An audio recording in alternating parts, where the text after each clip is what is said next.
Hey this is Siya आकाश कंदई। और आज हम बात करने वाले, अगर आपको इस दुनिया में कोई भी प्रोफेशनल एग्जाम में सक्सेसफुल होना है तो वो सक्सेस हम कैसे अचीव कर सकते हैं।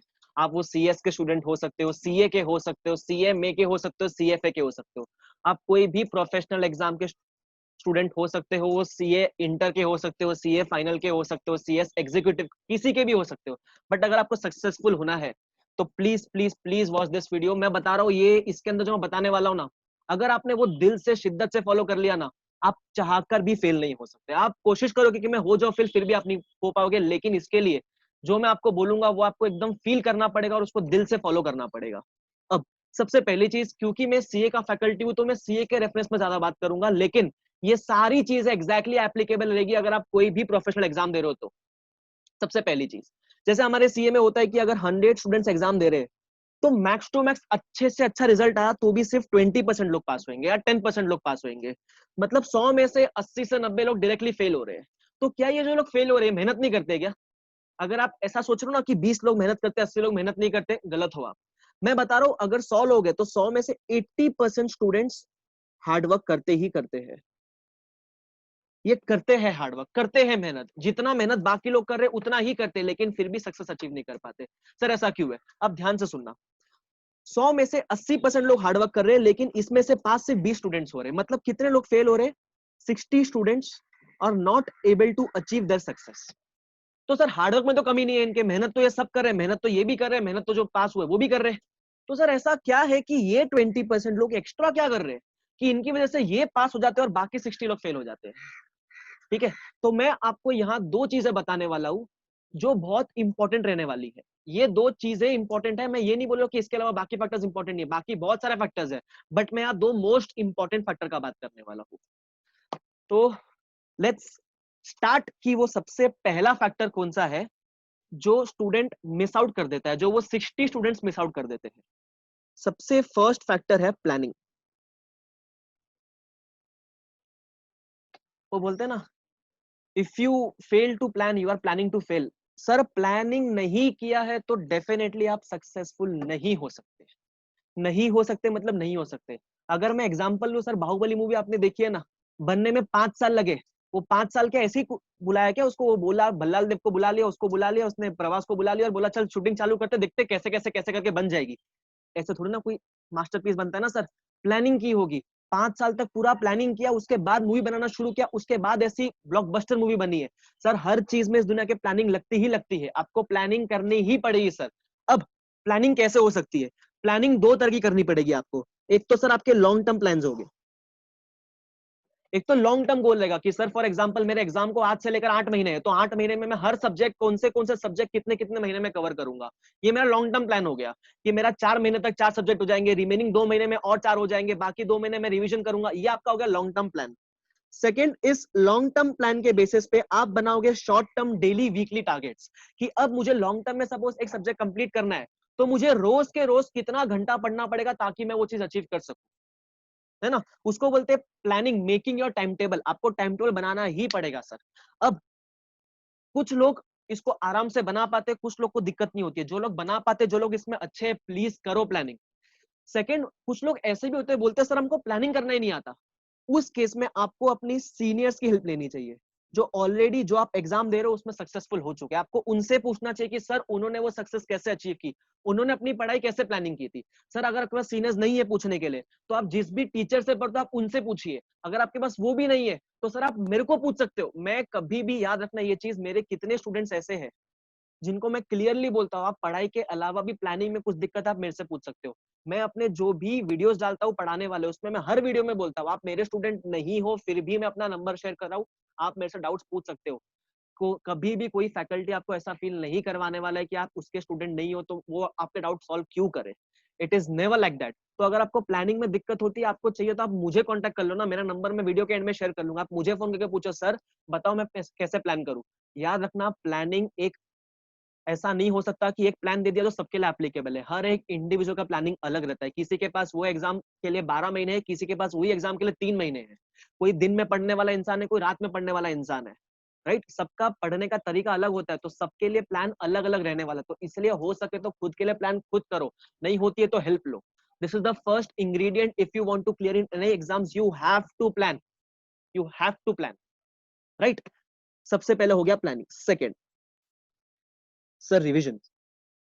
आप जो भी पढ़ते हो, याद रखना सीए में ऐसा होता है, सीए में हार्डवर्क सब करते हैं, एक बार सबका पढ़ के हो जाता है. प्रॉब्लम आते हैं रिवीजन करने में. एक बार सब पढ़ लेते हैं, पास और फेल के बीच में फर्क आता है रिवीजन का. जो पास हो चुका है उसने शायद मल्टीपल टाइम्स रिवीजन किया रहेगा, लेकिन जो फेल हुआ ना, उसने उतना ही टाइम अलॉट किया लेकिन सिर्फ एक ही बार पढ़ पाया. वो रिवाइज करने का टाइम ही नहीं बन पाना उसके पास. तो उस केस में अब सर ये रिवीजन कैसे किया जाए? एक तो रिवीजन करना है वो अलग चीज है, लेकिन अब ये मल्टीपल रिवीजन सर हम अचीव कैसे करें वो भी एक चीज है ना. अब इसके अंदर मैं दो बात का डिस्कशन करने वाला हूं. सबसे पहला, हमको ड्यूरिंग स्टडीज एक तो मल्टीपल रिवीजन अचीव कैसे करने हैं. सेकंड, जो भी मेरे सीए स्टूडेंट्स हैं, मेरे सीए भाई बहन वाले लोग हैं, उनको पता है हमको हर एग्जाम के पहले 1.5 डेज का छुट्टी मिलता है. सिमिलरली जैसे जितने भी अलग अलग प्रोफेशनल एग्जाम्स, आपको पता है कि आपको हर पेपर के पहले कितना दिन मिलने वाले, कितने घंटे मिलने वाले, राइट? तो मैं अगर सीए के रेफरेंस में बात करूं, we know that we are going to get 1.5 days before every subject. हमको हर एग्जाम के पहले 1.5 दिन मिलने वाला है. तो सबसे पहले एक तो मैं रिवीजन जो अचीव करने का बात कर रहा हूं वो अचीव करने का बात कर रहा हूं ड्यूरिंग और स्टडीज. और सेकंड जब मैं रिवीजन अचीव करने का बात कर रहा हूं वो मैं अचीव करने का बात कर रहा हूं एग्जाम के पहले. पहले मैं इसका बात करूंगा, फिर नीचे वाले पॉइंट का बात करूंगा. सबसे पहली चीज, सर हम मल्टीपल रिवीजन अचीव कैसे कर सकते हैं? एक बात ध्यान से सोच लेना, अगर आपने कोई चीज रिवाइज नहीं की ना, आप भगवान नहीं हो जो आप एक बार पढ़ के याद रख लोगे. भाई हमको भी याद नहीं होती है, किसी भी टीचर को भी याद नहीं होती एक बार पढ़ के कोई चीज, तो आप भगवान तो नहीं हो, है ना? तो आपको बार बार तो उसको पढ़ते रहना पड़ेगा. अगर आपको लग रहा है ना एक बार पढ़ के भाई आपने शहनशाह हो गए इसके अंदर, भाई तुम गलत ही नाव पकड़ रहे हो फिर उसके अंदर, है ना? तो आपको बार बार रिवाइज तो करते रहना पड़ेगा. और सेकंड चीज, मैंने जो बोला 1.5 डेज के बारे में, सर जो चीज आपने लास्ट के 1.5 दिन में रिवाइज नहीं की ना, आपने उसको भले ही पहले 10 बार पढ़ रखा होगा, एग्जाम के 1.5 दिन में जो चीज आपके आंख के बाजू से नहीं गई है, एग्जाम में आप उसको अटेम्प्ट ही नहीं कर पाओगे. अगर अटेम्प्ट करने का कोशिश भी करोगे ना, तो जितने टाइम में अटेम्प्ट करना उतने टाइम में अटेम्प्ट नहीं कर पाओगे, उतने एफिशिएंसी से अटेम्प्ट नहीं कर पाओगे, या पूरा सम अटेम्प्ट नहीं कर पाओगे. मतलब अगर आपको एग्जाम में कोई भी चीज अटेम्प्ट करनी है तो आपको ये 1.5 दिन में वो रिवीजन अचीव करना पड़ेगा. अब सर सीए में तो हमको पता है कि कोर्स इतना बड़ा होता है, पहली बार पढ़ने में 30-40 दिन लग जाते हैं, उसके बाद सेकंड टाइम रिवाइज करने में और 10 दिन लग जाते हैं. अब वो 10 दिन को 1.5 दिन में कैसे रिवाइज किया जाए, बस मैं वही चीज सिखाने वाला होगी. अगर ये चीज आपने सीख ली ना सर, अगर ये चीज आपके पल्ले पड़ गई, आप चाहकर भी फेल नहीं हो सकते सर. मैं बता रहा हूँ 1.5 दिन में अगर आपने फुल 100% सिलेबस कवर कर लिया ना, आप नहीं हो सकते सर फेल. आपको आ ही जाएंगे पासिंग मार्क्स, तो आराम से आ जाएंगे बस. अब सर ये किया कैसे जाए? इतना तो बोल दिया, करना तो है. सर सिखा दो किया कैसे जाए. ये चीज मैं आपको सिखाने वाला हूँ कैसे किया जाए. मैं आपको बताऊंगा ड्यूरिंग स्टडीज मल्टीपल रिवीजन कैसे अचीव होगा और वो 1.5 दिन में कैसे पढ़ाई होगा. सबसे पहली बात, हमको मल्टीपल रिवीजन अचीव करने के लिए, देखो कोई भी आप सब्जेक्ट पढ़ोगे ना, तो हर सब्जेक्ट के दो एस्पेक्ट होते हैं. एक होते हैं कंसेप्ट्स. फॉर एग्जांपल जैसे मैं सीए फाइनल में एक सब्जेक्ट है फाइनेंशियल रिपोर्टिंग, वो पढ़ाता हूँ, जो अकाउंट्स बोलते हैं अपन जिसको, मैं वो पढ़ाता हूँ फाइनेंशियल रिपोर्टिंग सब्जेक्ट. तो हर सब्जेक्ट में कंसेप्ट्स होते हैं और होते हैं क्वेश्चंस, इलस्ट्रेशन जिसको हम बोलते हैं, प्रैक्टिकल क्वेश्चंस या इलस्ट्रेशंस, है ना?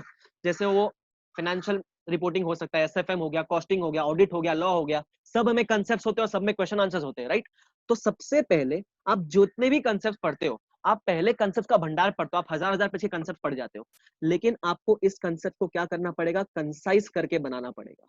सपोज आपके पास 1000 पेज की बुक है, तो 1000 पेज में सपोज 800 पेज और ओनली कंसेप्ट्स. जैसे थियरी में कंसेप्ट ज्यादा होंगे, प्रैक्टिकल में कंसेप्ट्स का जो वॉल्यूम रहेगा वो कम रहेगा.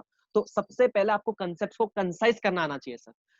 अब सपोज मैं अज्यूम करता हूँ कि कंसेप्ट 1000 पेज के, जैसे मैं जो सब्जेक्ट पढ़ाता हूँ एफआर, उसमें 4 मॉड्यूल है सर, हर एक मॉड्यूल अप्रोक्सीमेटली 400-500 पेज के, मतलब 2000 पेज की तो आपकी बुक्स हो गई. अब वो 2000 पेज थोड़ी ना 1.5 दिन में आप पढ़ सकते हो ना सर, 1.5 दिन में आप थोड़ी ना पढ़ पाओगे इसको, आपको कंसाइज करना पड़ेगा. अब या तो ये कंसाइजनेस आप खुद को अचीव करना पड़ेगा, मतलब जैसे जैसे आप पढ़ रहे हो वैसे वैसे आप अपने समरी नोट्स बनाते हुए बैठो, या फिर ये मेहनत आपकी फैकल्टी ने ऑलरेडी कर रखी होगी. जैसे मेरे केस में जो सब्जेक्ट मैं पढ़ाता हूँ, मेरे को पता है कि भाई 4 वॉल्यूम किसी से नहीं होने वाली है, 4 इतने बड़े बड़े मॉड्यूल तो किसी से नहीं होने वाले. तो मैंने क्या कर रखा है, मैंने अपने सब्जेक्ट में वो 1500 पेज 2000 पेज के जो कंसेप्ट है उसको मैंने 400 पेज में कंसाइज कर रखा है. वो स्टूडेंट्स के लिए मेहनत मैंने कर रखी है. मेरे को पता है कितने स्टूडेंट्स के लिए notes banana is a very big task. तो मैंने अपने लाइफ के कम से कम भी 8 से 10 महीने एलोकेट करके वो इतने कंसाइज नोट बनाया जहां मैंने सब कुछ डिटेलिंग के साथ वो कंसाइजनेस अचीव कर लिया, मतलब without missing any single point वो मैंने अचीव कर लिया है. वो अगर मैं एज अ फैकल्टी करूं तो मुझे मेरे सब्जेक्ट में कोर नॉलेज है, तो मैं इजीली कर पाऊंगा वो चीज. या तो वो चीज आपके फैकल्टी ने ऑलरेडी कर रखी होगी, या फिर अगर फैकल्टी ने नहीं कर रखी है तो आपको उस केस में वो चीज करनी पड़ेगी। आपको अपने कंसेप्ट को कंसाइज बनाना पड़ेगा। तो मैं अज्यूम करता हूं कि आपने 1000 पेज को कंसाइज करके सपोज 400 पेजेस में अचीव कर लिया, तो ये रेडी हो गया आपकी कंसेप्ट बुक, राइट। सेकंड होते हैं इलस्ट्रेशंस। अब सर इलस्ट्रेशन भी बहुत सारे, जैसे प्रैक्टिकल में इलस्ट्रेशन ज्यादा होंगे, थियोरी में कम होंगे, तो आपको हर एक इलस्ट्रेशन को कैटेगरी वाइज बाइफरकेट करना पड़ेगा। फॉर एग्जाम्पल हम अज्यूम कर लेते हैं सर मैक्स टू मैक्स ले लो, कितने इलस्ट्रेशन होंगे? मैं बोलता हूं सर मैक्स टू मैक्स है ना आपके पास 800 इलस्ट्रेशन होंगे, 800 इलस्ट्रेशन। अब मुझे बताओ क्या ये 800 के 800 इलस्ट्रेशन 1.5 दिन पहले रिवाइज करना पॉसिबल है क्या? भगवान के लिए भी पॉसिबल नहीं है सर, भगवान के लिए भी पॉसिबल नहीं है ये चीज। तो सर कैसे किया जाए? अब आपको हर इलस्ट्रेशन को 3 कैटेगरी में डिवाइड करना पड़ेगा। आपने सुना होगा ABC analysis, ABC analysis, right. अब इसके अंदर हम क्या करेंगे, हम जब भी पढ़ाई करेंगे फर्स्ट टाइम में, तो हम क्या करेंगे, हम अपने सारे इलस्ट्रेशन को 3 पार्ट में बाइफरकेट कर देंगे। सबसे पहले बात करूंगा सी वाले पार्ट का। सी वाले पार्ट में वो क्वेश्चन आने वाले हैं जो बहुत इजी है और जो आपके कंसेप्ट पढ़ते टाइम ही हो चुके थे सॉल्व। फॉर एग्जाम्पल कुछ होते हैं ना कि जब आपने कंसेप्ट पढ़ा तो आपके ऑलरेडी वो सम सॉल्व हो चुके थे, ये तो आपने सिर्फ रीड किया एक बार, जब रीड किया तो आपको मालूम पड़ा कि सर ये क्वेश्चन तो आपके कंसेप्ट में ऑलरेडी कवर हो चुका था। मतलब ये सी कैटेगरी वाले क्वेश्चंस तो आपके ऑलरेडी ये 400 पेज में कवर्ड है, तो इसको आप लिखोगे सी कैटेगरी। एक तो सी कैटेगरी में वो आने वाला है। दूसरे सी कैटेगरी में वो आने वाले जो क्वेश्चन आपसे पहली बार में बिना सोल्यूशन देके 100% सॉल्व हो चुके थे। देखो जो क्वेश्चन आपसे पहली बार में सॉल्व हो गया ना बिना कुछ देखे, वो आपसे जिंदगी भर हर बार पहली बार में सॉल्व हो जाए। तो जो इजी इजी ऐसे क्वेश्चन जो कंसेप्ट में कवर हो रहे हैं वो आपके हो गया सी कैटेगरी में। ये सी कैटेगरी को आप सिर्फ एक बार पढ़ोगे, एक बार मतलब जब आप फर्स्ट टाइम पढ़ते हो ना तब पढ़ोगे, उसको आप रिवीजन में नहीं पढ़ने वाले, नहीं देखने वाले। क्यों? रिवीजन के टाइम हम कंसेप्ट तो वैसे भी सारे रिवाइज करने वाले, तो ये क्वेश्चन तो वही कवर हो जाएंगे, तो डबल टाइम वेस्ट क्यों करेंगे, अपना टाइम सेव करेंगे। मैं गारंटी दे रहा हूं 800 में से कम भी 200 से 300 ऐसे इलस्ट्रेशन होंगे जो ऑलरेडी सिर्फ कंसेप्ट के ऊपर है। तो वो तो आप पहली बार में पढ़ना, मैं ये नहीं बोला पहली बार में एलिमिनेट कर देना, पहली बार में पढ़ना ही पड़ेगा, बट उसको अपन बार बार नहीं पढ़ेंगे, राइट। तो अपना ऑलरेडी ये चीज यहाँ कवर हो गई। तो हमने 800 में से 200-300 इलस्ट्रेशन सी कैटेगरी लिख दिए, रिवीजन में उसको नहीं पढ़ेंगे, तभी तो वो रिवीजन फटाफट अचीव हो पाएगा ना यार। उसके बाद आएगा बी कैटेगरी में। बी कैटेगरी में वो क्वेश्चन होंगे जो है तो कंसेप्ट वाले ही क्वेश्चन, लेकिन सिर्फ एक या दो इंपॉर्टेंट एडजस्टमेंट था, उसमें सिर्फ 1 और 2 इंपॉर्टेंट एडजस्टमेंट्स थे। तो हम क्या करेंगे, हम लिखेंगे ये बी कैटेगरी का है और हम इस क्वेश्चन में कौन सा इंपॉर्टेंट एडजस्टमेंट था, या तो वो क्वेश्चन में ही मार्क कर लेंगे या फिर इसकी एक अलग से नोटबुक बना लेंगे जहां हम सारे के सारे बी कैटेगरी के इंपॉर्टेंट एडजस्टमेंट लिखते हुए चलेंगे, राइट। तो बी कैटेगरी में जनरली आपके और 200 से 300 क्वेश्चन कवर हो जाएंगे। एक सेकेंड ना,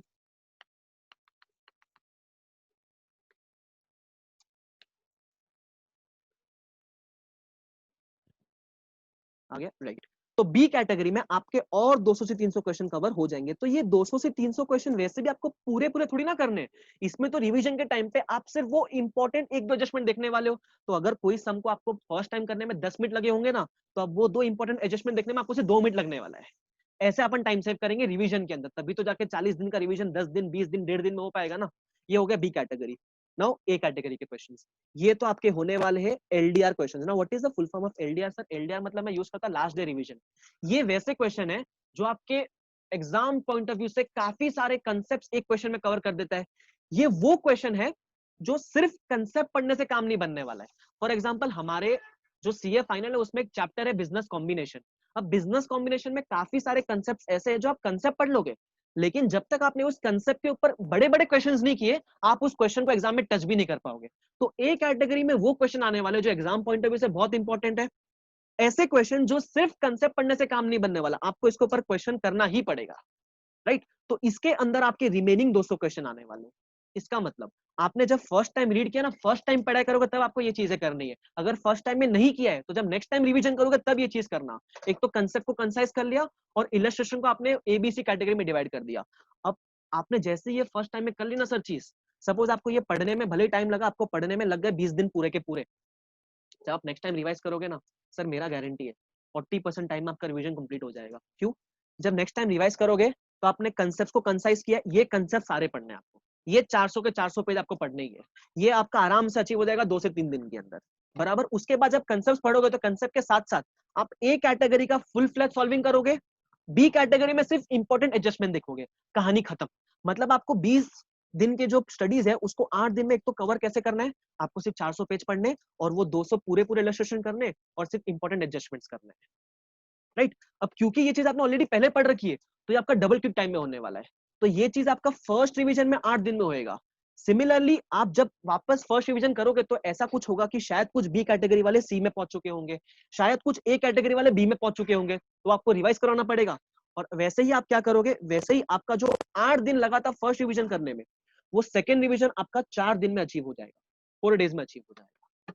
जब आपका सेकेंड रिवीजन 4 डेज में अचीव होगा ना, तब जाके आप उसको एग्जाम के दिन 1.5 डेज में रिवाइज कर पाओगे। सर कभी भी ये मत सोचना मैंने एक बार पढ़ा में 20 दिन लगाया, अगले बार 1.5 दिन में कर लिया, नहीं है सर पॉसिबल।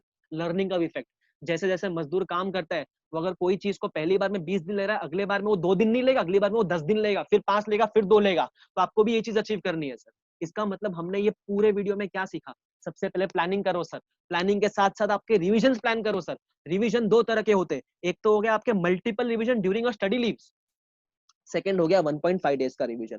जैसे ही आपने मल्टीपल रिवीजन में स्टडी लीव के टाइम पे कोई भी रिवीजन 4 दिन में अचीव कर लिया ना, आपका 1.5 दिन में वो पूरा का पूरा सब्जेक्ट आराम से रिवाइज हो जाएगा, प्रोवाइडेड आपको पता होना चाहिए 1.5 दिन में आपको कितने कंसेप्ट्स पढ़ने हैं, 400 पेज के कंसेप्ट्स पढ़ने हैं, और आपको कम से कम भी 100 इलस्ट्रेशन सॉल्व करने हैं। आप 1.5 दिन में 800 के 800, 300 के 300 नहीं कर पाओगे सर।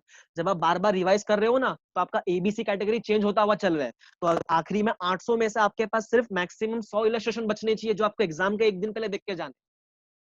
तब जाके अगर आपका ये पूरा चीज अचीव हो जाता है ना सर, भगवान भी आपको फेल नहीं कर सकता सर। क्योंकि अगर आपकी कोई चीज 100% रिवाइज हो चुकी है ना, एग्जाम में पेपर कितना भी डिफिकल्ट आ जाए, आपको शायद एग्जाम में 1-2 20-20 मार्क के क्वेश्चन नहीं भी आए सॉल्व करने के लिए, बट आप फिर भी सक्सेस अचीव कर पाओगे, बिकॉज एग्जाम में पास होने के लिए हम लोग को 100 आउट ऑफ 100 नहीं चाहिए, हम लोग को 50 आउट ऑफ 100 चाहिए, हम लोग को 60 आउट ऑफ 100 चाहिए। सर कितना डिफिकल्ट है 100 में से 50 अचीव करना। आप एवरी अल्टरनेट क्वेश्चन रॉन्ग कर सकते हो, फिर भी आप बोलते हो कि सर कितना डिफिकल्ट हो गया। क्यों डिफिकल्ट हुआ? क्योंकि आप ये सारी चीजें नहीं कर रहे हो। तो जितने भी फैक्टर्स है, उसमें से ये 2 फैक्टर के बारे में हमने आज बात की। एक तो आपको प्लानिंग करनी है और आपको अपने रिविजन प्लान करने हैं। वापस से बता रहा हूँ सर, गाइडेंस ले लो, गाइडेंस नहीं है तो नहीं है, तो मेरे से बात कर लो, मैं ऑलवेज अवेलेबल हूँ गाइडेंस देने के लिए। कंसेप्ट नोट्स नहीं बनते, यूज करो किसी और के, जैसे मैंने अपने स्टूडेंट्स के लिए मेहनत किया है, वैसे किसी और की मेहनत यूज कर लो सर, कोई दिक्कत वाली बात नहीं है। लेकिन ये 2 चीज आपको करनी ही पड़ेगी, और मेरा गारंटी है सर, मैं बता रहा हूँ, मैंने ये सारी चीजें ना ट्राइड एंड टेस्टेड है। मैंने अपने सीए के एग्जाम्स में, मैंने अपने डिप्लोमा के एग्जाम्स में, मैंने अपने सीएफए के एग्जाम्स में, हर जगह ये चीज की है।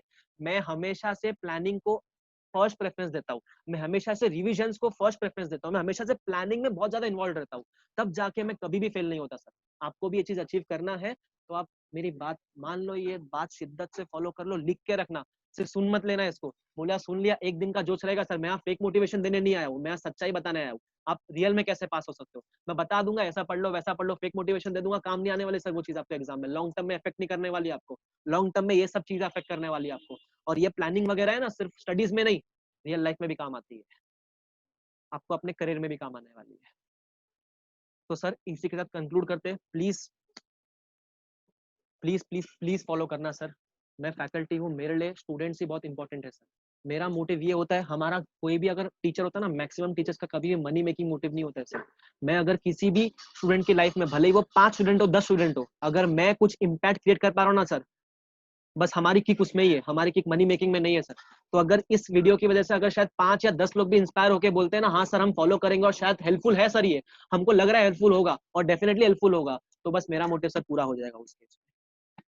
इसके अलावा अगर आपको लगता है आपके कोई दूसरे फ्रेंड्स है, प्लीज शेयर करना उनके साथ। अकेले तरक्की करके किधर नहीं पहुंचने वाले सर, सबको साथ में लेके चलना है अपने को, तो please share it with your friends. Second thing, subscribe to this channel, because ऐसे वीडियोस मैं बार बार लाते रहने वाला हूँ, जहां मैं आपको डेफिनेटली बहुत अच्छी गाइडेंस देने वाला हूँ, जहां आप सक्सेस अचीव कर पा सकते हो।